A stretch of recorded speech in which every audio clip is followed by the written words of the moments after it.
À marée basse, elles guettent le retrait des vagues.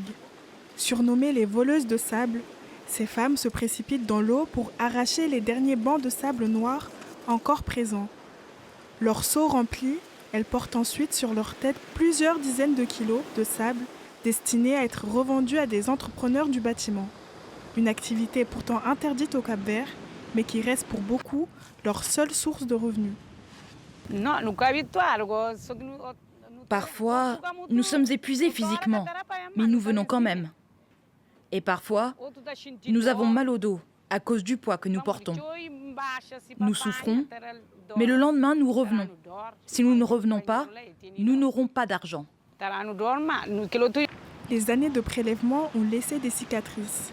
La disparition des plages a fragilisé la barrière naturelle qui protégeait les côtes. L'eau de mer s'infiltre désormais dans les terres, salinisant progressivement les sols. Dans cette région où les précipitations sont rares, le sel ne peut plus être naturellement évacué. Si la pluie ne tombe pas pour permettre d'enlever le sel présent dans le sol, il en résulte une eau de mauvaise qualité. C'est pourquoi l'extraction de sable a des conséquences désastreuses pour l'agriculture et pour la vie des agriculteurs.